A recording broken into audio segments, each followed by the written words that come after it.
Is Rey going to turn to the dark side? Will Kylo Ren be redeemed? Will Snoke return? I need more Snoke in my life. Will Princess Leia get the royal send-off she deserves? And will Episode 9 beat the Avengers Endgame box office record? These are the top burning questions that Star Wars fans have, and we are going to answer them right now. Rise of Skywalker, what does that mean? As a Star Wars fan, I have to have the questions. Here with me today, I've got the director of Fanboys, Kyle Newman, and writer for The Hollywood Reporter, Playboy, and AV Club, and all-around crazy Wookiee stan, Joelle Monique, to help me dig in. That said, I'm Erik Davis, your host for this new special aimed at unpacking some of the biggest questions we have surrounding the release of the latest Star Wars film set to hit theaters this December. Welcome to Behind the Movie, The Rise of Skywalker. Before we dive deep into the new film, let's first discuss where The Last Jedi left us off. As the First Order corners the remaining Resistance fighters in an old deserted base on the planet Crate, Luke Skywalker comes to the rescue by force projecting himself into the middle of the battlefield, confronting and ultimately fooling Kylo Ren and his entire First Order army. Luke ultimately sacrifices himself so Rey and the remaining Resistance fighters can escape. But right before the credits roll, we see a young servant staring out upon the stars, and as he briefly uses Force powers to grab a broomstick, using it to mirror a lightsaber, we're left to wonder, is this the beginning of a new kind of Jedi? And what would we call them instead? Which brings us to The Rise of Skywalker. To us, it feels a different sort of end of an era, because I wasn't around 42 years ago. So for people that have been fans that whole time, I guess it must be even bigger. But even for this 5 years that I've done, it feels big to be finishing and emotional. Daisy, you have no idea how big this is. This is huge. We get so emotional because it's so personal to us. It's almost like a family member to so many people. This entire series, we're starting to see new images, new trailers, new clips, but there are still these burning questions that everybody has that have not been answered. So let's answer them starting now. And you at home, give us your answers to this too in the comments as we're going along. I think this is the biggest question that people have right now. Is Rey going to turn to evil Rey? Are we going to see her go to the dark side? First, yes or no? Yes, but no. Hell no. Hell no, he said. We asked Daisy Ridley this very question, and here's what she had to say. You guys really doing that? Oh my God. Keeping a tight lip, but I think that was the reaction that a lot of us had. It was like, oh. Let's start with the hell no. You are convinced she's not going I think that's probably a vision. I think she's going to be tempted this whole movie by the dark side. Okay. I think they're going to put our hero to the test, and she's going to emerge victorious. And this is 9 films. Mm-hmm. It's the culmination of this huge saga and these generations of characters, and it's not going to end dark. I think she's going to overcome all that adversity and all those challenges and stick with the light. And there is a moment in the Star Wars sort of mythology when Luke has that in Empire Strikes Back, where he sees a vision of himself in Darth Vader. So they could be nodding to that. Yes, but no. You have both a dual answer. Yeah, so here's my theory. The entire saga is about bringing balance to the Force. Mm-hmm. If Luke hadn't brought balance to the Force at the end of his term, then we're going to be, hopefully in Part 9, struggling with how do we actually bring about balance. And I think in order to do that, you have to visit both the dark and the light side. My hope is that she'll learn about the dark side, but still be our hero in the end. I think she's going to explore, see what that's about, maybe get some intel, but in the end, she's still going to be the hero Rey that we love. Still going to be hero, but here's a sub-question to that. Are we going to find out who her parents are? The Last Jedi were like, your parents were nobody. I feel like it's going to be like the end of Annie, where Snoke hires a couple to play her parents, but then they're like, no, that's not your parents. They really want to steal you. But are we going to find out who this girl's parents are? Yes or no? No. Yes-ish. Joelle, no, we're not going to find out.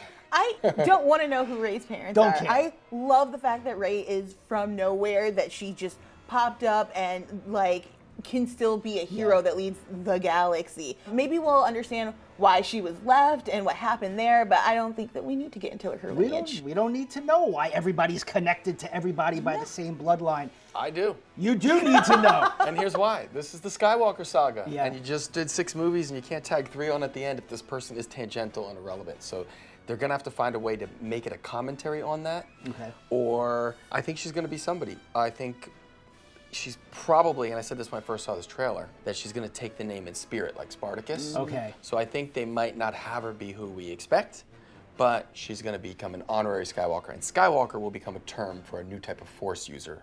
That's why it's called Rise of Skywalker and not Rise of the Skywalker. I feel like it's a new Force user. Maybe it's light and dark. I love this name. Yeah, like a little bit of both. Ooh, and great Rey Jedi. is, But I Rey want is going answers. to be a Rey Skywalker. I want answers. Yeah, I think we do need some answers. Maybe mom and dad don't need to know who Rey's uncle is. We can leave that. But let's move on to the next question. This is a big one. Is Kylo Ren going to be redeemed? So are we going to see Kylo Ren turn to the light side? He's Han Solo's kid, Ben Solo. Are we going to see him at the DMV sort of saying, I want to change my license now to Ben Solo? No. Without the DMV. Hell yes! Hell yes, he's going to be redeemed. Hell yes. Let's start with that one. Why? Why? Because, again, this is the 9th chapter. It's the end. Star Wars is about hope. He's fallen. He's reached rock bottom. He's disgraced his family. I think he's going to come do something positive, just like Anakin did after he killed everybody in the other ones.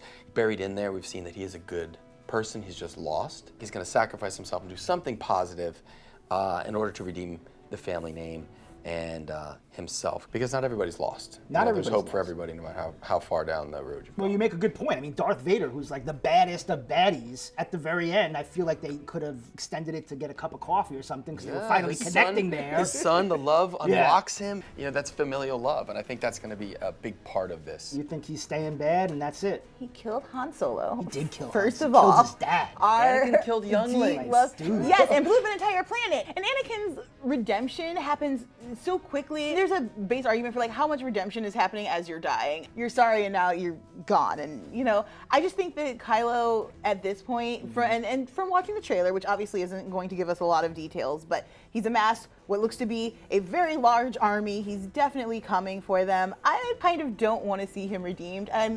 He's the bad guy. I love watching him as a bad guy. He makes a really good bad guy. We've seen him betray Rey already. I think we're going to stay in that lane, and we're going to see our heroes find a way to bring some kind of balance and hope in their storyline.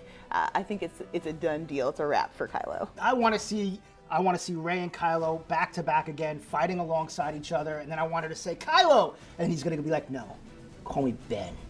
The guitar shred and everything. If it's I a have good the redemption, cheesiest. I'm on board. I feel like I need a little bit more Snoke in my life. Will Snoke return? Yes. No.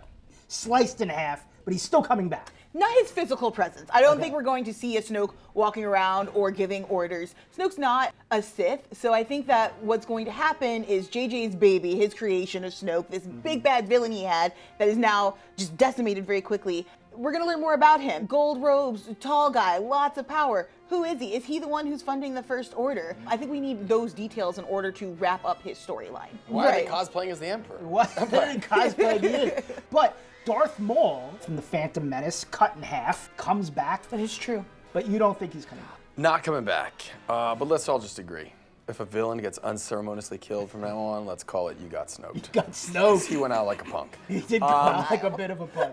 I think they're going to mention him maybe as early as the opening crawl. But I think there needs to be some answers, because he wasn't just a guy bureaucratic guy running the First Order.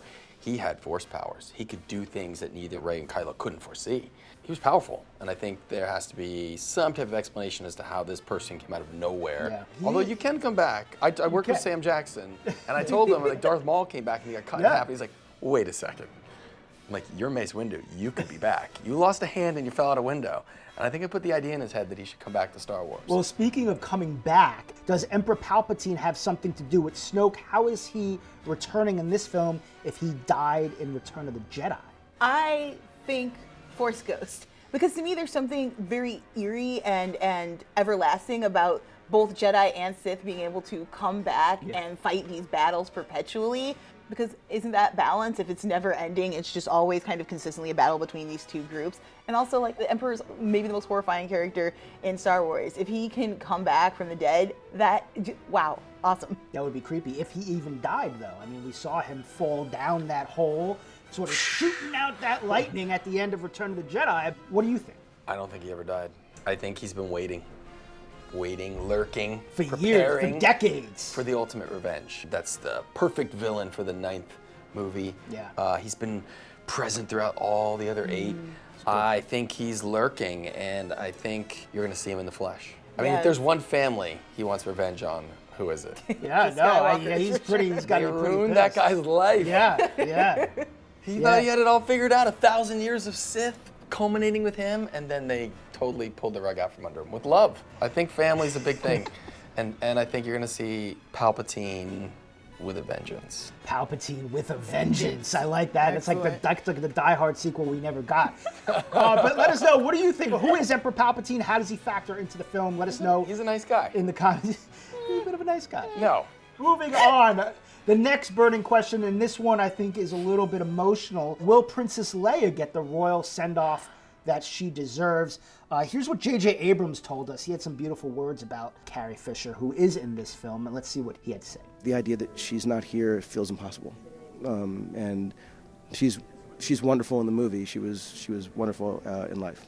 She was very wonderful, and they did use some footage of Carrie Fisher from The Force Awakens that they captured in order to sort of complete her story in this film. First of all, will Princess Leia get the royal send-off that she deserves? Absolutely. I feel like this is a yes across the board. Yes. How do you think she's going to be in this film? How do you think they're going to utilize her? What Carrie Fisher gave outside of Star Wars are these very beautiful books that she's written, a great stand-up special, and all of that is a lot of advice to young women about how to stand tall in their life and their decisions. And I'm really hoping that that's sort of the wisdom that she imparts to Rey as she leaves, that she gives her, you know, the confidence and the knowledge she needs to move on and become the hero she needs to be. I think it's going to be beautiful. When we weren't sure whether we were going to get her in this film, I thought that they did a really solid job. They gave her force powers in Last Jedi. We saw her leading and being command, being a general and worrying and all of this stuff that I think as a little girl I really craved. In the early films, she's got power, she's got status, but she's not really in charge of anything. And so to see her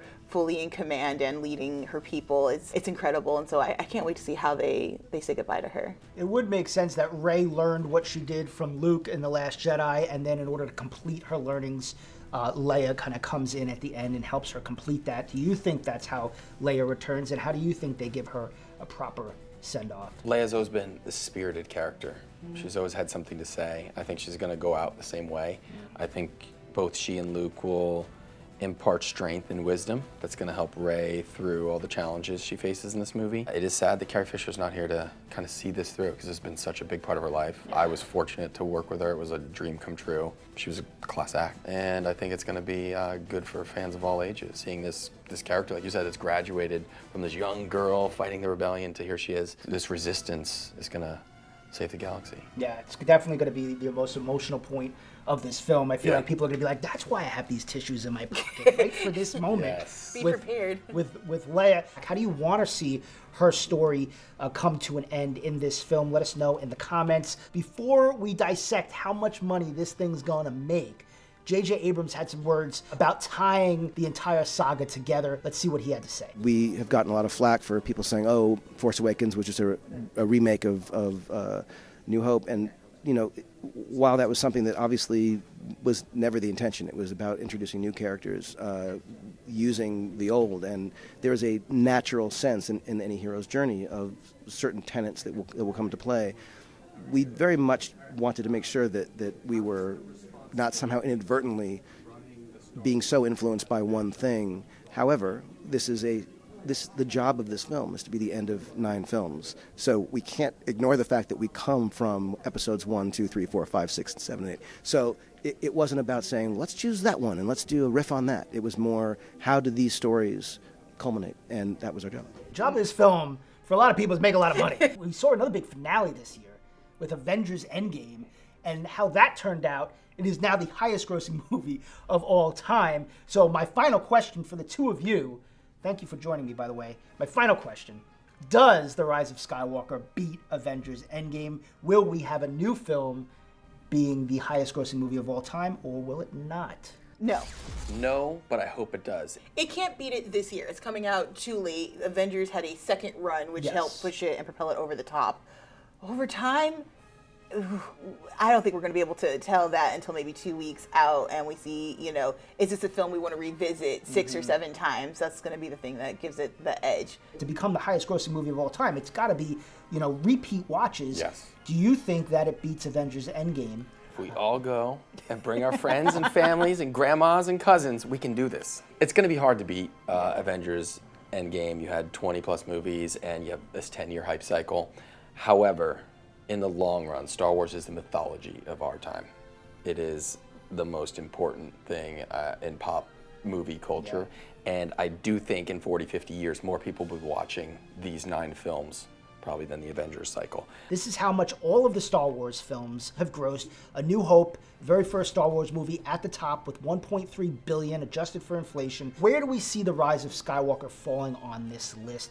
What do you think, Joelle? I think it'd be really hard to beat A New Hope. A New Hope ran for over a year when it was in theaters. It had like, I think 8 months of like books and comics and things to get the kids excited. And so no movie is going to have a run that long. That being said, I do think it's going to rival The Force Awakens. Will it beat it? I'm not sure. I think we're going to land somewhere between Phantom Menace and Force Awakens. Phantom Menace and Force Awakens. So it could be in that third position, or it could be right behind the Phantom Menace. Kyle, where do you see it falling here on this list? Funny, I don't see the Ewoks Caravan of Courage on the list. Ewoks Caravan of Courage unfortunately did not make the list. I have high hopes for this film, and I think it's probably top 3. But it all depends on the next 2 months and how much they connect and hype. Let's see, because The Last Jedi, the last film, is pretty down there on this list. So will it get into that top 3? When you look at this list, where do you think The Rise of Skywalker is going to fall? Keep in mind, this is it. This is the end of the Skywalker saga. This is the finale. I know I'm probably going 8, 10 times. 10 I'm bringing times. my children for the first time to a Star Wars movie in the theater, so this is big. Great. It's definitely something that we want to see like big. at midnight, day of, and then maybe again Then the 3 like a.m. noon the later. Then the 3 a.m. showing. That's what I do. and then I do like noon the next day. I don't know. I can't watch the 3 a.m. God bless people that are going at 3 a.m. to watch this film, but it is the kind of film that people are going to be going. Those might be the only seats that you get. You got to get in there. No, Sometimes that's that does right. happen. They It sell is out really right. fast. I saw Force Awakens at 1 a.m. because those midnight tickets went like that. Boom. They go fast. So is The Rise of Skywalker going to beat Avengers Endgame at the box office? Tell us what you think. Throw out some numbers in the comments. I want to thank Kyle Newman and Joelle Monique for hanging out with me. My name is Erik Davis. Enjoy The Rise of Skywalker. Love it, people. This is it. This is the last one of the Skywalker saga. It's going to be super emotional. It's going to be super passionate for a lot of people.